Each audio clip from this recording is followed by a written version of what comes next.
Hare Krishna. Dandavats pranams to all of you. All my 39 followers, gang, buzz, buzz.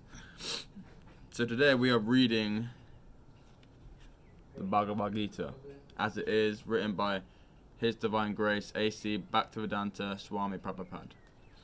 You see a photo of him if you don't know who he looks like. You know, have you seen Kung Fu Panda? You know, the old turtle guy? Well, not really. Better looking. And wiser.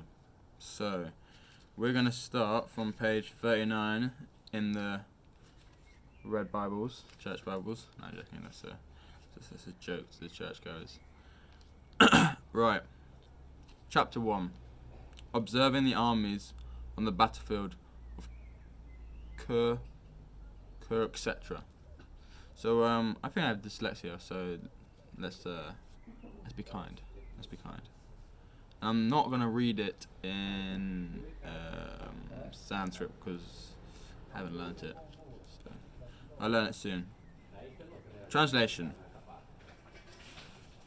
Wow, this is a hard book to read for dyslexic. But Dhritar Ashtra said, "O Sanjaya, after assembling in the place of pilgrimage at Kirk, etc., what did my sons and the sons of Pandu do, being devious to fight?"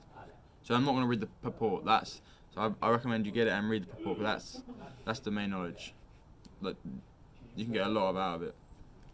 Just I'm only going to read the translation, the English translation.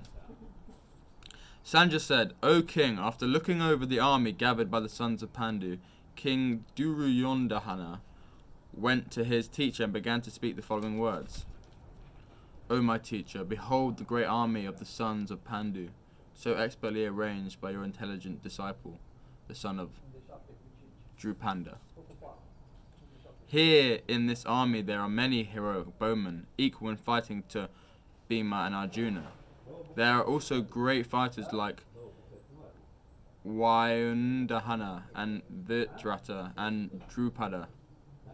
There are also great heroic, powerful fighters like Durshtaktu and Kekitana and Kasirija and Purujit and Kuntibihoja and Saibaya. There are the mighty Yudhamayus, the very powerful Uttamanja, the son of Subhadra, and the sons of Drupadi. All these warriors are great chariot fighters. O best of the Brahmins, for your information, let me tell you about the captains who are especially qualified to lead my military force. There are personalities like yourself, Bhishma, Karna, Kripa, Ashvathama, Vikarana, and the son of Somadatta called Bhurishrava, who are always victorious in battle. There are many other heroes who are prepared to lay down their lives for my sake. All of them are well equipped with different types of weapons, and all are experienced in military science. Our strength is immeasurable, and we are perfectly protected by Grandfather Bhishma, whereas the strength of the Pandavas, carefully protected by Bhima, is limited. Now all of you must give full support to Grandfather Bhishma, standing at your respective strategic points in the phalanx of the army." Then Bhishma, the great valiant grandsire of the Kuru dynasty, the grandfather of the fighters, blew his conch shell very loudly, like the sound of a lion, giving Duryodhana joy. After that, the conch shells, buglers, trumpets, drums, and horns were suddenly sounded, and the combined sound was tumultuous. On the other side, both Lord Krishna and Arjuna, stationed on a great chariot drawn by white horses, sounded their transcendental conch shells. Then Lord Krishna blew his conch shell called Panchayajana. Arjuna blew his, the Devantata, Data.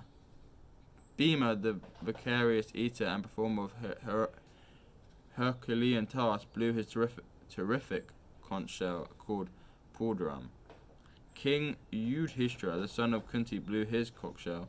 The Anantjivayas and Nakula and Sahadeva blew the Shughosa and Manipuspapaka, the great archer of the king of Kasi, the great fighter Sikundi Drishtruma Rita, and the unconquerable Satyaki Drupada, the son of Drupadi, and the others, O king, such as the sons of Subhadra, greatly armed, all blew their respective conch shells. The blowing of these different conch shells became uproarious, and thus vibrating both in the sky and on the earth, it shattered the hearts of the sons of Dirishtraya. O king, at the time Arjuna, the son of Pandu, who was settled in his chariot, his flag marked with Hanuman, took up his bow and prepared to shoot his arrow. Looking at the sons of Dishra, O king, Arjuna then spoke to Krishna these words. Arjuna said, O inflammable one, please draw my chariot between the two armies so I may see who is presented here, who is desirous of fighting, and with whom I must contend in the great battle attempt. Let me see those who have come here to fight, wishing to please the evil-minded son of Dhritarashtra. Sanjaya said, O descendant of Bharata. Being thus addressed by Arjuna, Lord Krishna drew up the fine chariot in the midst of the armies of both parties. In the presence of Bhishma, Drona, and all the other chieftains of the world, Hirshikesa, the Lord, said, Just behold, Partha, all the Kurus who are assembled here. There Arjuna could see, within the midst of the armies of both parties, his fathers, godfathers, teachers, maternal uncles, brothers, sons, grandsons, friends, and also his father-in-law and well-wishers, all present there. When the son of Kunti, Arjuna, saw all these different grades of friends and relatives, he became overwhelmed with compassion and spoke thus. Arjuna said, My dear Krishna, seeing my friends and relatives present before me in such a fighting spirit, I feel the limbs of my body quivering and my mouth drying up. My whole body is trembling, and my hair is standing on end. My bow Gandiva is slipping from my hand, and my skin is burning. I am now unable to stand here any longer. I am forgetting myself, and my mind is reeling. I foresee only evil, O killer of the Kesi demon. I do not see how any good can come from killing my own kinsman in this battle, nor can I, my dear Krishna, desire any subsequent victory, kingdom, or happiness. O Govinda, O of what avails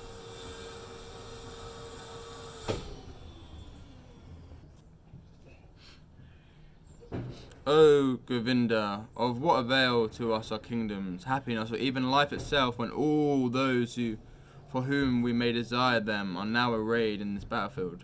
O Madhusudana, when teachers, fathers, sons, grandfathers, maternal uncles, fathers-in-laws, grandsons, brother-in-laws, and all relatives are ready to give up their lives and properties, and are standing before me, then why should I wish to kill them? Though I may survive and maintain of all creatures, I am not prepared to fight with them, even in exchange for the free worlds, let alone this earth. Sin will overcome us if we slay such aggressors. Therefore, it is not proper for us to kill the sons of Dhritarashtra and our friends. Who should we gain, O Krishna, husband of the goddess of fortune? And how could we be happy by killing our own kinsmen? O Janardana, although these men, overtaken by greed, see no fault in killing one's family or quarrelling with friends, why should we, with knowledge of the sin, engage in these acts? With the destruction of the dynasty, the eternal family tradition is vanquished, and thus the rest of the family becomes involved in irreligious practice. When irreligion is prominent in the family, O Krishna, the women of the family become corrupt, and from the degradation of womanhood, O descendant of Vishnu, comes unwanted progeny. When there is increased of unwanted population, O hellish situation is created both for the family and for those who destroy the family tradition. In such corrupt families, there is no offering of oblation of food and water to the ancestors. Due to the evil deeds of the destroyers of family traditions, all kinds of community projects and family welfare activities are devastated. O Krishna, maintainer of the people, I have heard by disciplining succession that those who destroy family traditions dwell always in hell. Alas, how strange it is that we are preparing to commit greatly sinful acts, driven by the desire to enjoy royal happiness. I would consider it better for the sons of Dhritarashtra to kill me unarmed and unresting rather than fight with them. Sanjaya said, Arjuna, having thus spoken on the battlefield, cast aside his bow and arrows and sat down on the chariot, his mind overwhelmed with grief. Now I'm going to read the last purport.